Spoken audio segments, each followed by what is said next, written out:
ìjẹta ẹwọ tó ṣẹlẹ̀ ní Ìwó bẹ́ẹ̀ wọ́n kó màálù lọ sínú oko èèyàn wọ́n dẹ̀ sọ fún kó kó bẹ́ẹ̀ ó sọ fún yín pé ṣèbí kábíyèsí tí yín náà ló sọ fún wa pé kí àwa ká máa kó màálù bọ̀ pé àwọn yòókù náà ti tún bọ̀ mo ní fídíò yẹn bíbí I have the proof here that I can show you people.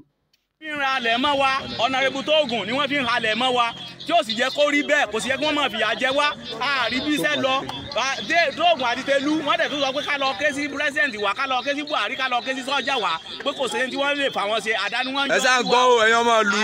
because they know the government is at the back of them ẹ̀yin ẹ̀gbọ́n tó sọ wọ́n ní kí wọ́n lọ pe àwọn soldiers wá wípé kò sí tí wọ́n lè ṣe àbí understand ipe kò sí tẹ́lẹ̀ ṣe kí wọ́n lọ pa àwọn sójà wá because they believe pé if táwọn sójà bá mú wọn àbáwọn ọlọ́pàá bá mú wọn they are going to release them. They are going to what? They are going to release them. So if mo fi àǹfààní sọ fún gbogbo ọmọ káàárọ̀ oòjíire the best thing is that we should be unite.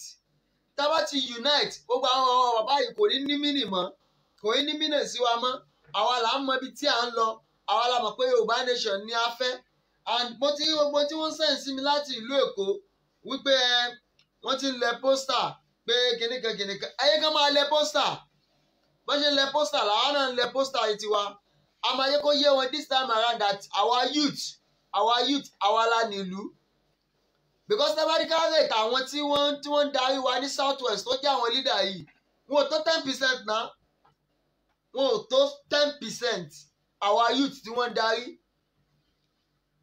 tẹ́báríkà our youth tí wọ́n ń darí nìsín we were almost 80%. So our youth ní ká yára wa ní ọpọlọ ká mọ̀ ṣe kí àwọn anybody kán máa lò wá kán máa ṣe kí ni kán máa lò wá fẹ́rẹ̀ ṣe kán máa lọ pé ok ẹ lọ dábẹ́ ẹrú ẹ lọ ṣe kíní kan àwọn tí wọ́n ń ṣe irú nǹkan báyẹn àwọn ọmọ wọn ò sí Nàìjíríà náà a máa kó àdálẹ́ àwọn youth lọ́wọ́ ibi káwọn youth kán lọ dàbí kan rú kán lọ gbápo tí ìgbò kán lọ ṣe everything kán lọ ṣe kíní kan kán lọ attack àwọn kan and kí ló ní táwọn ò fi lè rán ọmọ wọn kí ló tí o fi lè rán ọmọ wọn. ẹ máa wo ẹ má so ẹ má wo ẹ má so ẹ má so. fi ń halẹ̀ mọ́ wa Honorable Tóògùn ni wọ́n fi ń halẹ̀ mọ́ wa tí ó sì jẹ́ kó rí bẹ́ẹ̀ kò sì yẹ kí wọ́n máa fìyà jẹ wá àárí bí iṣẹ́ lọ Tóògùn àti Tẹ̀lú wọ́n dẹ̀ tún sọ pé ká lọ ké sí pírẹ́sìdẹ̀ntì wa ká lọ ké sí Buhari ká lọ ké sí sọ́jà wa pé kò sí tí wọ́n lè fà wọ́n ṣe àdáni wọ́n. ẹ ṣáà gbọ́ ẹ̀yin ọmọ ìlú ẹ̀yin máa wo ẹ má so ẹ má wo ẹ má so ẹ má so. Gbogbo ẹ̀yin ọmọ ìlú Ìwó thank you very much we appreciate every one of you. A rí iṣẹ́ takuntakun tí gbogbo yín tí ẹ̀ ń ṣe bẹ́ẹ̀ ṣe ń ṣe tẹ́lẹ̀ update wa a dúpẹ́ lọ́wọ́ yín ẹ continue àwọn alálẹ̀ ilẹ̀ káàárọ̀ oòjíire a máa fún wa ṣe pẹ̀lú ògo Ọlọ́run wọ́n máa ṣe kíni wọ́n máa fún wa ṣe àwa ò ní jẹ́ kí ìran àwọn bàbá wa a ò ní jẹ́ kó parẹ́ ní ilẹ̀ káàárọ̀ oòjíire fún ìdí èyí gbogbo ọmọ Yorùbá ẹni tó bá kù tó bá yẹ pé kò tí wà in support of this agitation ẹ dákun ẹ dìde ẹ túyàyà ẹ jẹ́ káyọ̀ ṣe kí ni kájọ fọwọ́sowọ́pọ̀ ká lè gbé ilẹ̀ Yorùbá débi tó ní àmì tó dẹ̀ ṣe kí ni tó ní àpẹẹrẹ tá a bá sọ̀rọ̀ nípa Nàìjíríà gẹ́gẹ́ bí mo ṣe máa ń sọ àwa kọ́ ni ẹni àkọ́kọ́ tó kọ́kọ́ ń sọ̀rọ̀ pé he does not believe in one Nigeria ipe òun ò nígbàgbọ́ nínú wa Nàìjíríà táwọn ẹ̀ ń sọ̀rọ̀ yìí àwọn kan ti sọ̀rọ̀ yẹn láti 1993 even ó wá ń ṣe ìyàlẹ́nu fún wa pé bàbá tó yẹ pé òun gẹ́gẹ́ ló kọ́kọ́ sọ̀rọ̀ yẹn ní in 1993 ó wá ń ṣe ìyàlẹ́nu fún wa pé bàbá yẹn gẹ́gẹ́ ló wá ran rí kankan sí pé níìsí pé wá Nàìjíríà ló ń fẹ́ so àwọn nǹkan báyìí ó yẹ kó máa yé wa pé it's just a flood ní gbogbo ohun tí wọ́n ṣe gbogbo game tí wọ́n ń play àdàmọ̀dì ni ọgbọ́n àti kẹrànjẹ ni abẹ́wò hasan Nigeria cannot work according to the video that I showed you the other time that Nigeria cannot be great again we have the proof àwọn ọmọ tẹ́ mú flag orílẹ̀-èdè tẹ́lọ́pẹ́ ń ṣe ìjọba lé lórí tí wọ́n mú lọ́wọ́ ẹ̀ ń múbọn ẹ̀ ń yípa wọn àwọn tí wọn ò wá mú flag orílẹ̀-èdè gan lọ́wọ́ kí alára tẹ́ fẹ́ fi wọ́n dá so fún àǹfààní èyí ni mo fi sọ fún gbogbo ọmọ káàárọ̀ oòjíire let's be unite let's be unite àbí understand tá a bá ti wà unite ńlá máa lè divide àwọn gbogbo àwọn people yìí mélòó gbogbo wọn mélòó ni gbogbo àwọn people tá à ń sọ̀rọ̀ nípa wọn yìí mélòó ni gbogbo wọn ní àwọn tá à ń pè lórí yẹn mélòó ni gbogbo wọn so we have to work hard lórí agitation yìí and no going back this time around no going back kò sí bá ń padà sẹ́yìn mọ́ because àti already àti mú ẹ̀ṣẹ̀ wa àti ṣe kíni àti tìbọ̀ omi tútù àti tìbodò once àìtí tẹ̀ ẹ̀ bodò kò ní ká máa kígbe òtútù mọ́ ṣé understand èmi kọ́ lẹ́ni àkọ́kọ́ tí ó sọ pé does not believe in one Nigeria ẹni tó jẹ́ ẹni tó sọ pé òun fẹ́ lọ fún 2023 election ìyẹn Aṣíwájú Ahmed Tinubu ó lẹ́ni àkọ́kọ́ tó kọ́kọ́ jẹ́ ìsọ pé does not believe in one Nigeria so báwo ni tàwa ti wá jẹ́ pé ẹ fẹ́ máa against wa àbẹ́ ẹ fẹ́ máa fi ọlọ́pàá threatening wa ẹ fẹ́ máa fi ọlọ́pàá dààmú wa and mo rẹ̀ tó ní fídíò àbá kan bíbí tí mo lè fi proof tí bàbá ń sọ pé he does not believe in one Nigeria he does not believe in one Nigeria fídíò yẹn wà níbi bí let me just show you people the video so Nigeria yìí ìgbà tó ṣẹ̀ṣẹ̀ yí àwa sí ni Nigeria ti bàjẹ́ tipẹ́tipẹ́ tó yẹ pé orílẹ̀-èdè Nigeria kò lè ṣe tò mọ́ ó ti bàjẹ́ tipẹ́tipẹ́ kì í ṣe lánàá kì í ṣe lónìí ó ti bàjẹ́ tipẹ́tipẹ́ tó yẹ kí everybody kó ti lọ on their own way but wọ́n dẹ̀ tó manage ẹ̀ due to the amalgamation of in 1914 wọ́n dẹ̀ tó manage ẹ̀ adúpẹ́ fọlọ́n kó ti expire ní 2014 everybody ti ní access láti control resources ẹ̀ according to the amalgamation ẹ̀ so fún díẹ̀ yìí why can't you free everybody should go on their own way why can't you free people to go on their own way all regions should go on their own way so fún àǹfààní let me just play you the video ẹ kí n play video àbáyẹn sí kí ẹ lè mọ tí mo ń tọ́ try láti sọ fún gbogbo ọmọ káàárọ̀ oòjíire. I don't see a country Nigeria. There is no country Nigeria. It's a colonial structure. Then if we are going to talk about then I come from the I don't see a country called Nigeria. It's a colonial structure. Ṣé ti rí báwọn àwọn èyìnbó torí self-interest wọn ẹ làwọn fi ṣe kí ni wọ́n fi dà wá pọ̀ ẹ listing ẹ̀yin onímọ̀ ẹ̀yin olóye tí ẹ wà lójú agbágbé ẹ listing sí fídíò bàbá yẹn kẹgbọ́n tí wọ́n sọ dáadáa. Yoruba kingdom in that case. Okay. We had kingdoms, we had empires. So I will come from the Egba kingdom or the Egba empire, where is my indigenous, where my father is from. So I don't see, these are colonial structures then. But if we were supposed to be thinking smart as today, 21st century, Nigeria is too small. I'm an African. I want the whole continent for myself. Somebody listening may say, you know, that's kind of in the past. Why can't we just move on? Nigeria is Nigeria today. Let's accept it. Let's embrace it. And let's move on. But rather, let's accept the Queen is our Lord and Master. I don't accept it. I will never accept that. Why? I should accept, it's like saying, let's forget 500 years of slavery. How can we forget our past? How can we forget history? And we take all these things for granted. You see, Africans say, no, let's move forward. Oh, the slave trade. Nobody wants to discuss serious issues. Do you believe the Jews will leave the genocide? You can't even crack a Jewish bad joke or good joke. You crack a Jewish joke, they will call you. You see, when the Jews descend on you, you will just start apologizing. A good joke, don't joke. This is not a joking matter in any form. So why do Africans take it for granted? 500 years. Do you know how many generations of Africans were lost? And then 100 years of colonial rule. 60, 70 years of bad African governments, corrupt. And we're supposed to just say, no, forget it, let's move forward. Move forward to where? A man without the knowledge of where he's coming from cannot know where he is or where he wants to go. So we don't know where we are. So where are we supposed to go? So Nigeria is dead. Ẹ̀yin náà ẹ̀gbọ́n tí bàbá Fẹ́mi Kútì yẹn ẹ̀gbọ́n tí wọ́n sọ nígbà tí àwọn òye ti bẹ̀rẹ̀ pé a fẹ́ máa agitate fún Yorùbá nation ẹ làwọn eléyìí wọ́n ti ń là wá lọ́yẹ̀ wọ́n ti ń sọ fún wa pé this country cannot work. Orílẹ̀-èdè yìí ò lè ṣiṣẹ́ ẹ jẹ́ káyé máa tanra wa. Nigeria cannot work again. Fúdìí èyí gbogbo ọmọ káàárọ̀ oòjíire nílé lóko lẹ́yìn odi. Please let us be in support of Yorùbá nation. Let us be in support of Yorùbá nation.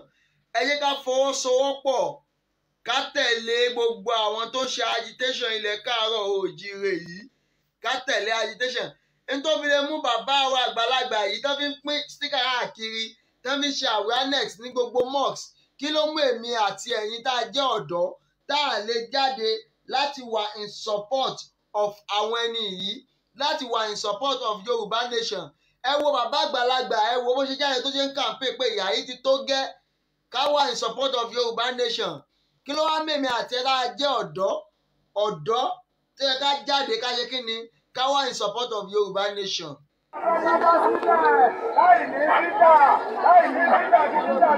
Àwọn tí a bá fi àdúrà wọn lọ́wọ́ sà. Àdúrà wọn nílò. Ìkọ̀wé gbogbo ráìsì gbogbo ẹ̀ wọ́n.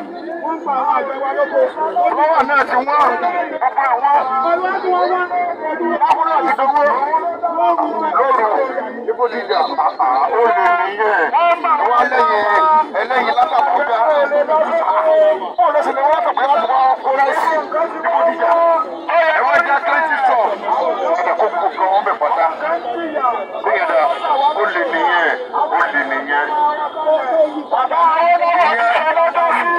Ìyẹn ò fi ṣe pé àwọn àṣìjọba pé àwọn ẹ̀ka àrùn.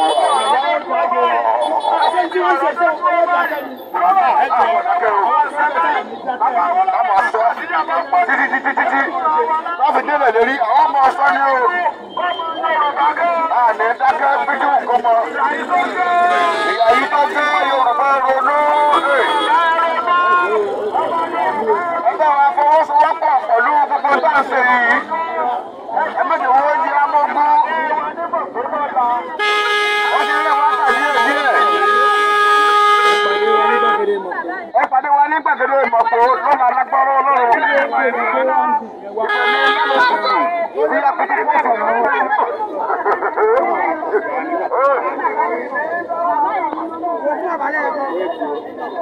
Ọ̀la ọlọ́run àpètùkú orí ọlọ́run. So ẹ̀yin náà wò ó n tó fi mú bàbá n tó fi mú àwọn bàbá yẹn tí wọ́n fi ń jáde tó fi ń ṣe awareness kí ló máa ṣe mí àti ẹ tá a jẹ́ youth tá a ní wà in support of Yorùbá nation ẹ dẹ́kun gbogbo ọmọ káàárọ̀ oòjíire ẹ jẹ́ ká ṣera wa lọ́kan ká ṣe kí ni ká ṣera wa lọ́kan ká mọ pàtàkì èdè wa àìmọ̀ pàtàkì èdè wa gan àìmọ̀ ìwúlò Yorùbá èdè tí ń jẹ́ Yorùbá àìmọ̀ ibi tí a ti ń bọ̀ tẹ́lẹ̀ okun tó ń fìyà jẹ wá ní orílẹ̀-èdè Nàìjíríà because àwọn ọmọ aládé tẹ́gbọ́n bá mọ̀ dáadáa tá a mọ̀ ìtàn wa ni tá a mọ̀ ìpìlẹ̀ṣẹ̀ wa ni ní gbogbo àwa ọ̀dọ́ ọ̀sìn a mọ̀ pé ìjà tá a ń jà yìí ó yẹ ká yẹ ṣe kí ni ká ṣe ara ní òṣùṣù ọwọ̀ láti jẹ́ ká lè ja ìjà yìí ká lè jà ní àjàyè ni ẹ̀yin náà wo àwọn onímọ̀ àwọn ọlọ́pọlọ tó yẹ pé wọ́n ń tẹ̀ láti pé àṣà ilẹ̀ káàárọ̀ oòjíire wọ́n ń gbé lárugẹ ní Brazil èdè Yorùbá nìsín ó ti wà nínú first language wọn tí wọ́n bá fẹ́ ṣe nǹkan ní school àwọn ọmọ tá a wá jẹ́ ọmọ elédè gan a mọ̀ pàtàkì èdè wa gbogbo ọmọ káàárọ̀ oòjíire ibikíbi tí wọ́n bá ti pe Yorùbá ní vernacular ó yẹ ká ṣe kí ni ká faraya ń bẹ̀ ká bá wọn jà ń bẹ̀ pé èdè ti tèmi o èdè àwọn babaláwa mi o kì í ṣe vernacular gbogbo àwọn nǹkan yìí inú ẹ ká mọ̀ ká mẹ̀tọ́ wa ká mọ̀ right wa àìmọ̀ right wa àmẹ̀tọ́ wa ló fìyà jẹ wá púpọ̀ ní ilẹ̀ káàárọ̀ oòjíire ẹ wò bó ṣe pọ́n èdè wa létó tó ẹ pa àwọn ọmọ káàárọ̀ oòjíire ká ṣera wa lọ́kan ká gbá òkú tira wa láti jẹ́ kí ni láti wà in support of Yorùbá nation èyí tó jẹ́ orílẹ̀-èdè abínibí wa ẹ̀yin náà gbọ́n tí àbá yìí sọ nípa bí àwọn ènìyàn àwọn òpònú àwọn tí wọn ò ní làákàyè tẹ́ máa ṣe ń fi ẹnu tẹ́ńbẹ́lú èdè káàárọ̀ oòjíire. mọ́ dán wo láyé ẹ mọ́ pé Yorùbá ń vernacular mọ́ sì fojú literate wò mí torí. ẹ dákun ṣé èbó ṣe èdè bàbá wa ni èyìnbó ṣe èdè bàbá wa èyìnbó kì í ṣe èdè bàbá wa because ọ̀pọ̀ ẹlòmíì ò sọ èyìnbó àwọn míì ò mọ rẹ́rìn wọ́n mọ ṣe kínní èyìnbó kì í ṣe èdè bàbá wa it's just a borrowed language ni Yorùbá yẹn gangan ìlú ẹ̀ka wà focus tẹ́ bá ní kọ́ mọ̀ míì kó wá ká 1 2 3 Yorùbá nìsín ó ó di wàhálà kó wá ka ABC Yorùbá ó di wàhálà kó wá kọ Yorùbá ó di wàhálà a ti gbàgbé àwọn èdè àwọn baba ńlá baba wa ǹjẹ́ ẹ kó rí bẹ́ẹ̀ kò yẹ ká gbàgbé orírun wa because kí ni odò tó bá gbàgbé orírun ó ti ṣetán àti gbẹni ẹgbẹ́ ọ̀tá arákùnrin yìí sọ ẹ dákun. wípé mo dáńtọ́ lédè bàbá mi àní láyéláyé rẹ mọ́ fojú ànáwó mi torí wípé dé ìyá mi dá sáká lẹ́nu mi tẹ́nítẹ́ní ohun àmúyangàn tèmi nu kí ni tiẹ̀ àbò ti sọ lẹ́nu ó sàpò yàkọ́. àwọn mìíràn sì fojú tẹ́ńbẹ́lú ẹni tí ń sọ Yorùbá àbí tí ò gbé èbó dáadáa bíi wípé kò bẹ́gbẹ́ pé wọ́n ti ẹ̀tún mọ́ dáṣà wípé téèyàn bá ti ń sọ Yorùbá ju ó ráàzì kí ni ń jẹ́ ráàzì ìwọ tó níran lo ráàzì ṣó gbé èbó tẹ́lẹ̀ èbó ni àbò lè sọ èbó táwọn tó lé èbó gan ni English teacher rẹ́gùn ò lè gbé mú bí wọ́n bá ti tú pẹ́rẹ́pẹ́rẹ́ èbó lẹ̀ lọ sinmi ẹ̀dọ̀. àwọn òní ọmọ ṣe èbó bẹ́ẹ̀ là sí ni ọmọ ké èbó torí lánàá ìbánisọ̀rọ̀ sí gbogbo àgbálá ayé jọ ń lò ní òun sì ni wọ́n fi kọ́ wa lọ́pọ̀lọpọ̀ ẹ̀kọ́ nílé ìwé ṣùgbọ́n mọ́ torí èbó péde abínibí bàbá àtìyá rẹ̀ ní rádaràda odò tó bá gbàgbé orísun rẹ̀ ní ó gbẹ táwọn ilé ìbò gan bá ti pèdé tí wọ́n ti lọ́jọ́ kìíní àná bò ní wọ́n ṣe gbé èbó ọ̀hún lónìí ronú gbìyànjú àti sọ fọlọ́yìnbó kan pé kó sọ pé ìgbà láńdogí àtàgbárí kí tòtò kí o tó fẹ́ o mú háì kó wá rí bí ó ṣe gbé gbági ìwọ́gbọ́n rẹ́rìn ó fẹ́ tákìtì ó fi ṣe yẹ̀yẹ́ ṣùgbọ́n ṣé o mọ pabambari ibẹ̀ kò ní dùn olóyìnbó torí wípé kó bìkítà fèdí abínibí rẹ káwọn ọmọ ti ṣàṣìṣe kan léyìnbó báyìí ó ti mọ gbọ́ gbagan tí wọn á ti mọ fira wa ṣe yẹ̀yẹ́ má jẹ́ kí irú ẹ̀ ọdún ọmọ kò ṣẹ̀ṣẹ̀ ńbẹ̀ tí wọ́n bá ti méjì abínibí ìyá rẹ tó fi ń yangàn ìpàkó gbọ́sùtì gbéèdè ìlú bàbá àti ìyá rẹ lárugẹ tọ̀yàyà kó o sì kọ́ àwọn ọmọ rẹ ní èdè àṣà àṣìṣe ṣe o torí wípé tédé abínibí rẹ bá fi lè parun ìwọ náà lọ́wọ́ ń bi ẹ̀bí náà ìtìjú ńlá gbà ni ó sì jẹ́ fún ọ torí wípé dé Gẹ̀ẹ́sì ò sí wà ìwọ ló ò ní lédè mọ́ bẹ̀rẹ̀ lónìí Yorùbá ó gbé ọ àgbànà kí tún sọ tiẹ̀. so ẹ̀yin ká mọ pàtàkì èdè wa ẹ̀yin ká mọ pàtàkì èdè wa ká dẹ̀ kọ́ àwọn ọmọ wa because torí gbogbo tá a fi ń jà náà ni gbogbo tá a fi ń jà fún Yorùbá nation ni we have to know the importance of our language our culture kéde pé kéèyàn mọ important culture ẹ̀ kò mí pé èèyàn ń ṣe ẹbọ pẹ̀lú Ọlọ́run abẹ́ understand ẹ̀yin ká mọ pàtàkì èdè wa àṣà wa ìyẹn ní ilẹ̀ káàárọ̀ òjíire kí láǹfààní ọmọ káàárọ̀ òjíire tí wọ́n ní kó pa òwe tàbí kó pa àlọ́ tí ó di wàhálà tí ó nira fún gbogbo àwọn kíní yìí ni wọ́n ti gbà lọ́wọ́ wa kí reason tí mo fi ṣe history man school a béèrè question yẹn for the past 1 year wọn ò tí ì rí wa dá lò wọn kàn cancel ẹ̀ náà ni without our consent so yẹ kó rí bẹ́ẹ̀ ní ilẹ̀ káàárọ̀ òjíire we have to fight for Yorùbá nation Yorùbá nation yìí a gbọ́dọ̀ jà fún kádẹ̀ rí pé a gbà because wọ́n ti mú wa lẹ́rú jù náà wọ́n ti mú wa lẹ́rú jù àwọn tó wá jẹ́ gẹ́gẹ́ bí ọmọ ìyá wa tó yẹ kán understand wa tá a sọ fún tá a pàlọ̀pàlọ̀ fún àwọn náà ò kákún wọn ò kákún anything wọn ò kákún anything the governor of Oyo State please make sure bẹ́ẹ̀ ṣe máa rescue àwọn tí wọ́n kidnap nínú 18 passenger 18 box tí wọ́n kidnap make sure you know how you are going to rescue them before tomorrow because àwọn family wọn inú ẹkún ni wọ́n wà inú ìdààmú ni wọ́n wà báyìí bó ṣe fi oríṣiríṣi fóònù tí wọ́n fi ń pè wọ́n fóònù àwọn ènìyàn náà fi ń pè wọ́n padà láti gbé kí ni àwọn fẹ́ gba owó ẹni náà ti béèrè 3 million lọ́wọ́ rẹ̀ ẹni náà ti béèrè 5 million lọ́wọ́ rẹ̀ and I know the state government are not going to pay any money. àwọn family yẹn náà tó máa sáré sọ̀tún sáré tó sì náà wọ́n bá wọn sì báwọn ti fẹ́ get owó kò sí security ní orílẹ̀-èdè yìí náà kò sí security ní south west and la ní demand fún Yorùbá nation tá a bá ní Yorùbá nation we are going to have access to our own police our regional police we are going to have access to them gbogbo àwọn nǹkan wa tó jẹ́ gẹ́gẹ́ bí àwọn nǹkan amáyédẹrùn wa a máa ní access sí fúnra wa kò ní sí pé èèyàn kankan ilé wa máa là lé wa láti Àbújá. Please, I'm taking this opportunity to plead to the state government of Oyo State. Please take action on it. Take action on it because kò sẹ́nibọ̀dì tó fẹ́ jáde láti lọ rescue anybody mọ́ torí pé kí ni àwọn tó lọ rescue èèyàn láwọn OPC wọ́n ti kó wọn sínú gbàgà láti gbà yẹn up till now àwọn ò tí release wọn kò yẹ kó máa rí bẹ́ẹ̀ náà àwọn tó ń save life èèyàn ẹ wá ń tì wọ́n mọ́lé àwọn tí wọ́n wá ń pa èèyàn ẹ wá ń protect wọn ẹ ń guide wọn because you are looking for another time another 10 or another 4 years ẹ̀mí tí ò ní dọ̀la nílé ayé tó ń dóṣù méjìlá.